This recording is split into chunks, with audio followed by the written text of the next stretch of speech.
This video was brought to you by our brand new channel, TLDR Business. Subscribe by clicking the link in the description. Facebook. It's the company we all love to hate, but also the company that most of us can't be without. If you're a Facebook user in Europe, though, you might have to get ready for a return to MySpace. Because over the last few months, Facebook has been threatening to pull out of Europe in protest at new EU regulations.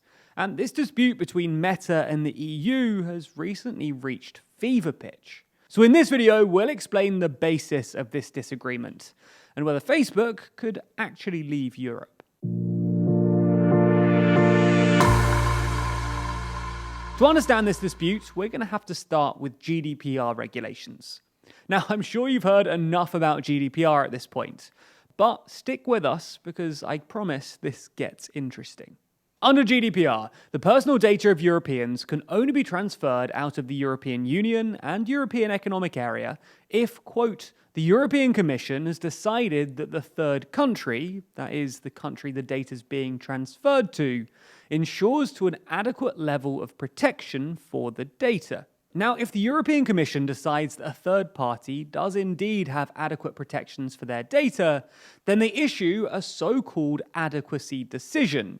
And then companies are relatively free to transfer data to and from the specified country as long as they don't break other elements of GDPR. For example, the Commission issued an adequacy decision related to the UK, which is why data can still flow freely from the European Union to the United Kingdom post-Brexit. So where does Meta and Facebook come into all of this? Well, Meta is an American company with servers and data processing centers in the US, which means that it's subject to whatever rules govern data transfers between the US and EU. Now, initially, this wasn't a problem. The EU and US had been transferring data for many years under an agreed framework, entitled the International Safe Harbor Privacy Principles, commonly known as the Safe Harbor Framework. However, problems first arose in 2015, when the European Court of Justice ruled that the framework was invalid, largely because several big companies that relied on the framework, including Facebook, had allegedly cooperated with the NSA's infamous PRISM program, which basically allowed the US government to secretly collect data without requiring any specific reason. Anyway, in response to the ruling, the US and European Commission quickly negotiated a new framework, the EU-US Privacy Shield. However, in 2020, the ECJ decided that, like its predecessor, the framework was also invalid. So you get the idea. The ECJ doesn't like sharing data with the US because US government authorities like the FBI, NSA, and CIA have far greater surveillance powers than their European counterparts. And this leaves European user data vulnerable to essentially indefinite American surveillance.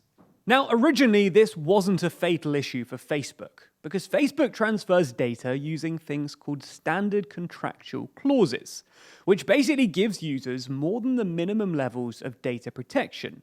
But while the 2020 ECJ ruling didn't rule SCCs to be unlawful in and of themselves, it warned that SCCs weren't an ironclad guarantee of privacy, and noted that, quote, third country context should be taken into account.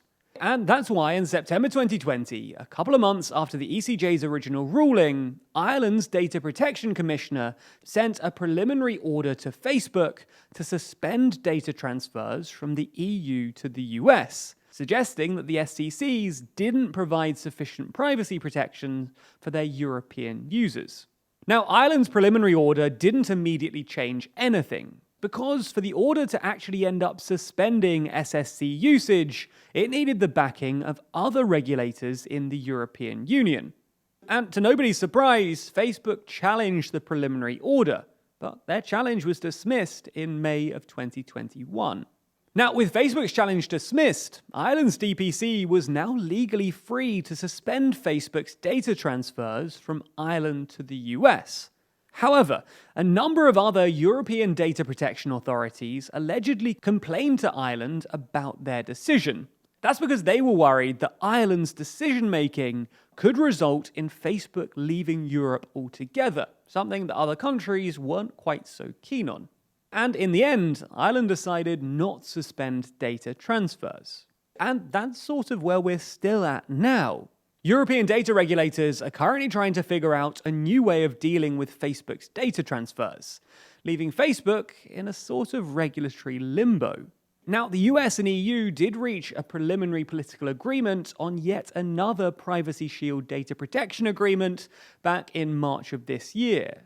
But again, converting that political intervention into a legal agreement is proving predictably difficult. And understandably, Facebook aren't happy about all of this. In a filing with the US Securities and Exchange Commission, Meta warned that if a new transatlantic data transfer framework isn't adopted, and if they're unable to rely on SECs or rely on any other alternative means of data transfer from Europe to the United States, then Facebook will be unable to offer a number of their most significant products and services, including Facebook and Instagram in Europe. Now, this stark warning was widely perceived as an effort to pressure European and American regulators into coming to some sort of viable agreement. And even Meta themselves acknowledged that having to pull out of Europe would materially and adversely affect their business, financial condition, and results of operation. According to their own earnings presentation in Q2 of this year, about 22% of Meta's $28.8 billion of revenue came from Europe. Therefore, if nothing sufficient is agreed between either the EU and the US, or European regulators and Meta, then Facebook will essentially be left with two options. Firstly, it could just leave the EU, which is what they're threatening to do. But this will be bad news for Meta's balance sheet, and for those of us in Europe who don't want to give up on Facebook just yet. However, there might still be a second option. Some analysts have suggested that Facebook could become federated, storing most of its data on European users on servers in Europe, and then only sending absolutely essential data to the US. This would essentially mimic how the SWIFT financial system works, the data itself being kept in Belgium and Switzerland, and only the most essential data being sent abroad. Nonetheless, Meta have so far expressed little enthusiasm for this federation idea.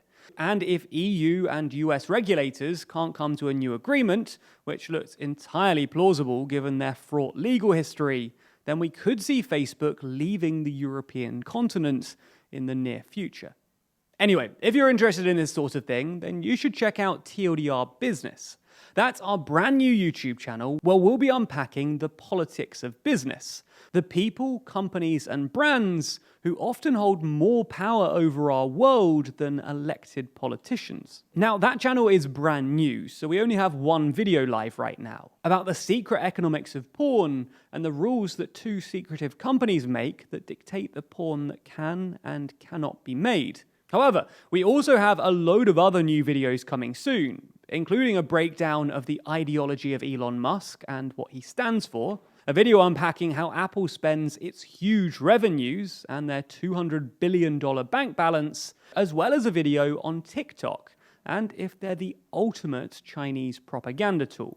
And all of those videos will be out very soon, so click the link below, watch the official channel trailer, and subscribe to be notified when they're live.